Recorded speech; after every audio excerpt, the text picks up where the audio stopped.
Kumusta? Mabuhay! Magandang gabi and welcome back to MGND ko. Ako po si Ovela and today's video is very interesting because it's all about a Disney princess. And when I say a Disney princess, that's also a Filipino, or should I say Filipina.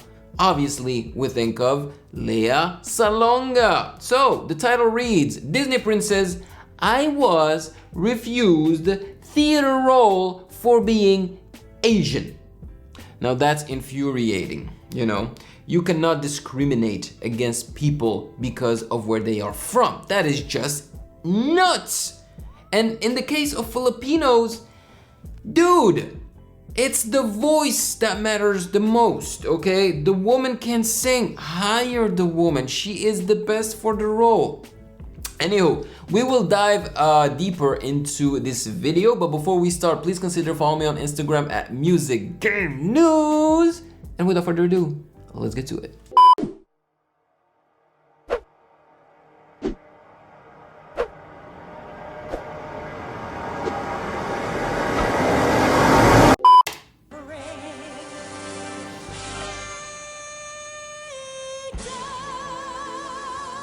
Oh, they're not going to see you. Wow. They're not going to see you because you're Asian. Wow. What is that performance? Have I already reacted to that performance? That was epic. Check it out. Whew.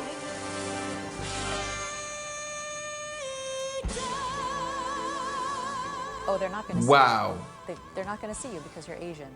And I'm like, okay, there's the rude awakening. Mm-hmm.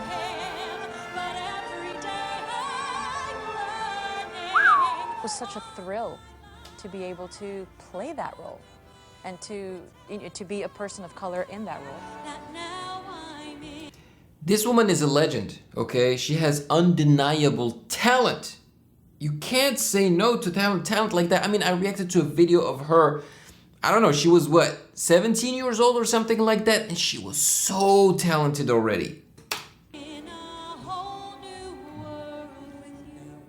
Take us back then to Miss Saigon, because obviously, you know, some people. I'm so happy to react to this because we're gonna know more about not just, you know, the way she sings, because we've seen that, but know more about Lea Salonga and how she started, you know, and how I guess she got the opportunity to become a Disney princess. Some people associate that as being kind of a big breakthrough role, and of course it was. It was, yeah. But you had been working pretty extensively before. Yeah, I had been working for about 10 years. So how did they find you? Because to be fair, they had been looking high and low for the perfect voice, for the perfect actor. And I mean, they started searching first in London.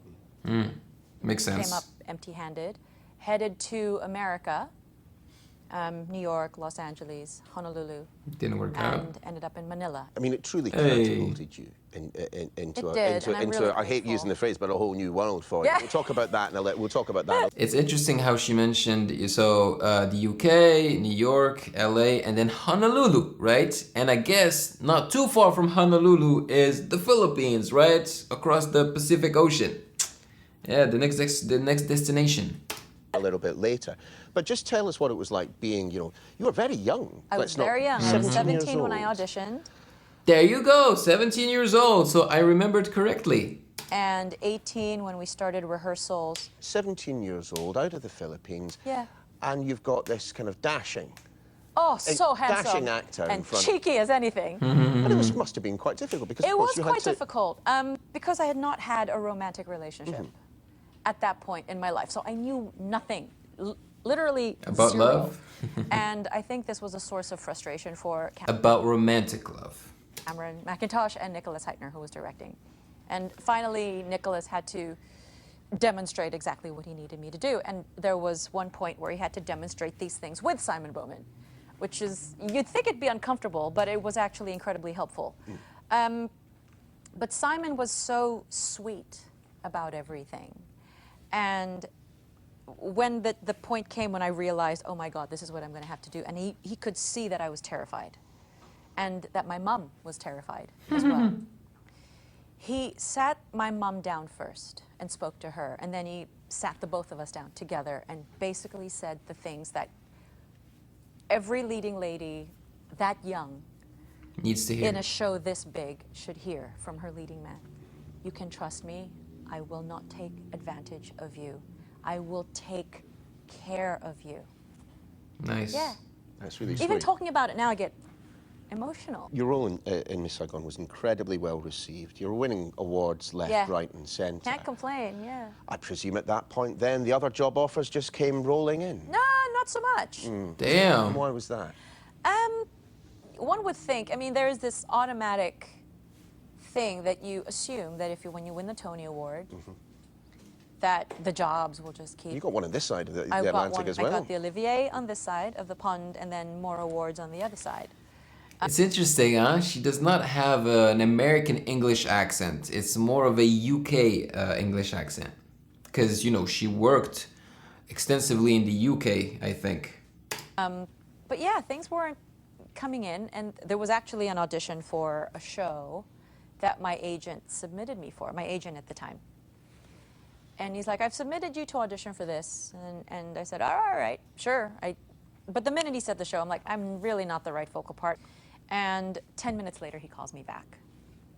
And he says, oh, they're not going to see you. They're not going to see you because you're Asian. And I'm Whoa. like, okay, there's the rude awakening. That's wrong. Kind of due to arrive.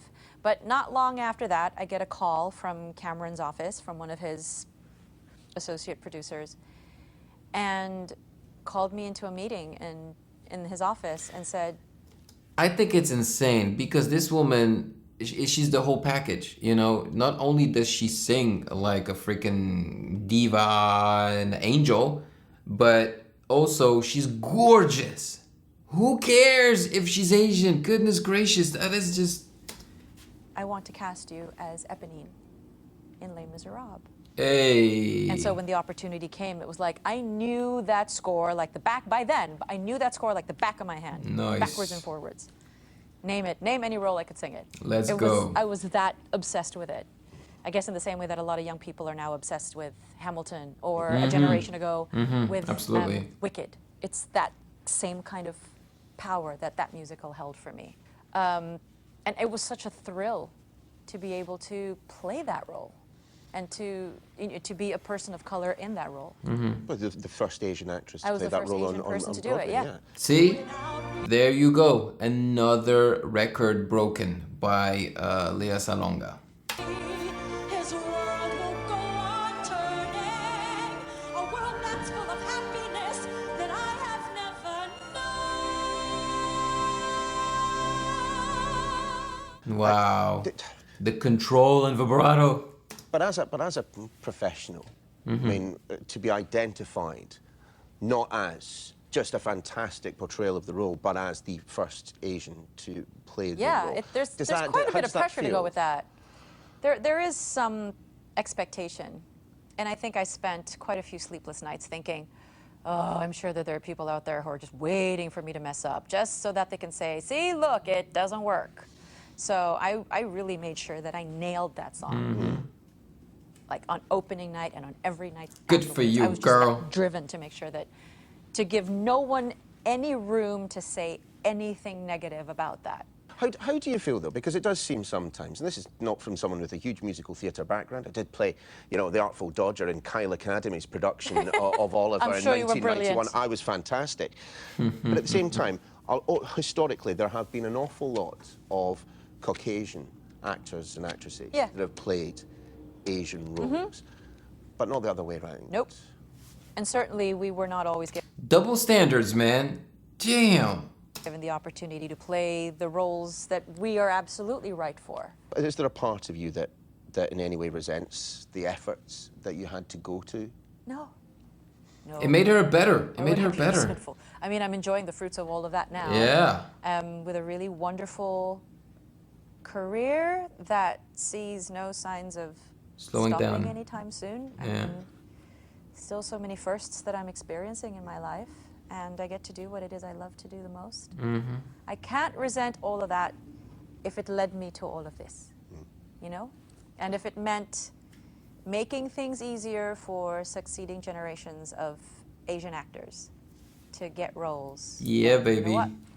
it was all worth it. Absolutely. Well, it certainly has. Indeed, yeah. I mentioned Ovela. I love her answer. I love how she's thinking. I have to mention Her being a perspective. Disney princess. Oh, yeah. Because in terms of career highlights, That's not bad. it's got to be up there somewhere, doesn't It definitely is. I was not feeling cute that particular day. No makeup, hair up in a top knot, and a really ugly winter sweater because it was cold. And it worked out because they said, we don't need to see you. We only need to hear you sing. So we're going to bow our heads and just really listen to you. So See, that's annoying. I think you need to see her too. Like, why? I don't know. It's just, I don't know. It just bothers me a little bit, you know? We don't need to see you. We just need to hear you. I mean, in that case, I get it because she was just the voice behind the song, right? But I wish that one day you get to see and hear these talented Asian singers. So please don't be offended. I'm like, thank you, God. It all works out for me. A whole new world. Don't you dare close your eyes. 100,000 Hold your breath, things to it see. I'm like a shooting star. I've come so far. That's not the actual guy who sang the male part of the song, right? To this day, people must still, you know, I mean, just to see you sing this. That song. I mean, that must bring, that's the one that brings the house down, isn't it? I'm sure they all do, obviously. but Right, yeah. That's got to be up there. It is up there. And I always call somebody from the audience to do it with me. Like I ask for a volunteer to come up and a lot of the times, most of the time, I will get someone who is incredible, who could be doing this for a career.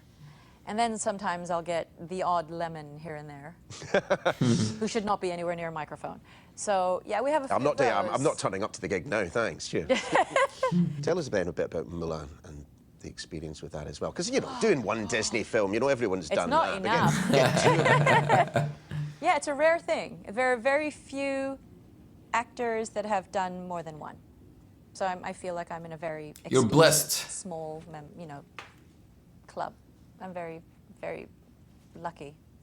But yeah, Mulan was, that one I actually also had to audition for. Because just because you've done one successfully, it doesn't automatically mean that you're right for another one. Just, you know, You'd an Oscar, think, an Oscar in the cupboard, you know, that doesn't stand for anything. No, Yeah. it's fine. I mean, it's But yeah, somewhat- that song. It's not your favourite of the two, is it? Reflections. I think it has become, it's become sort of its own thing now. Because A Whole New World is kind of like the big family sing-along at the concert. But Mulan, it kind of means, its meaning has just continued to evolve. I just want to mention something about the couch, man. The couches don't look very comfortable, especially not hers, because it looks a lot bigger and wider, and she can't even like lay back on it. They don't look comfy. And it's a song about representation, about it being important to see somebody that reflects you. When you're sitting in an audience, you look up on stage and you see somebody that actually looks like you. That's important. Do you think that happens enough these days in theatre? It could happen more. If you had one piece of advice for people who, like yourself, Yeah. want to increase the amount of diversity on the stages of the world, what would it be? Do it because it's the right thing to do.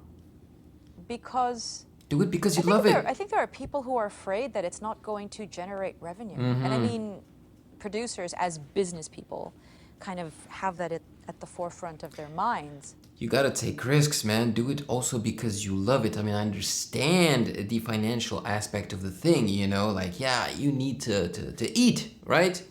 But maybe you can do both, you know? Maybe you can get gigs where you get paid, but also gigs where maybe you don't, you know? Do it just because you love it and take a risk with it, you know? And it might pay off even more in the future.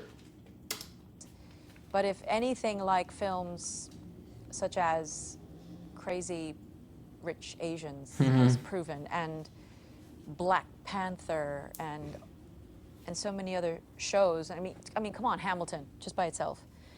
if there's anything that these shows are proving, it's that when you put people of color in shows and on film, it means that there will be more people who will, like, you're all of a sudden you're catering to a bigger audience, another segment of the population with disposable income to put into those movies. Just in terms of where you are in your career now, and as you said right at the very beginning, you know, you keep hitting first. I mean, have you found the opportunities have expanded as you've gotten older? I think I'm getting more interesting roles to play now. Yeah. Because I've kind of graduated from the ingenue club, because I'm 48 years old. She does not look it. Which means that the offers I'm starting to get are for things that are a little more interesting. You're arriving at that age, and the roles that are going to start arriving are roles that are really meaty and interesting. Meaty! It's not about looking pretty anymore. And that... They got sustenance. That's exciting to think about. So who knows what kind of first is gonna end up on my lap. That was a wonderful, wonderful interview, you know? It's actually rare that I listen or watch interviews where I'm like, oh, the questions were actually interesting. Dude, the interviewer did a great job. He asked very interesting questions. And Lea Salonga in her grace, man. Majesty, the Majesty Lea Salonga, answering questions with class. Oh, I love it.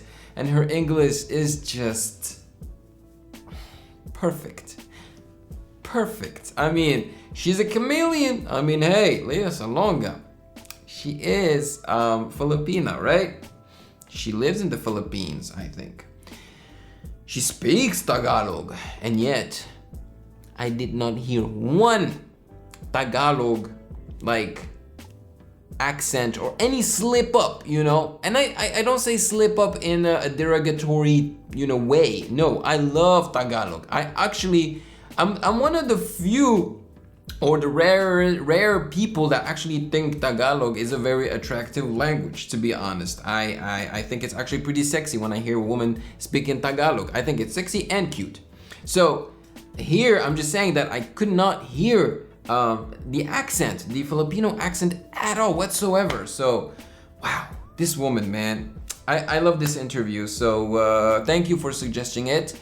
Now it is your turn to tell me in the comment section below your thoughts on it. Maraming salamat po. Thank you so much for watching. Take care of yourselves. Have a great day. Stay safe, and I will see you in the next one. Peace. Thank you for watching. Subscribe here, and please like the video to show your support and appreciation for my work, and turn on the notification bell to be poked for future content. Yayayum!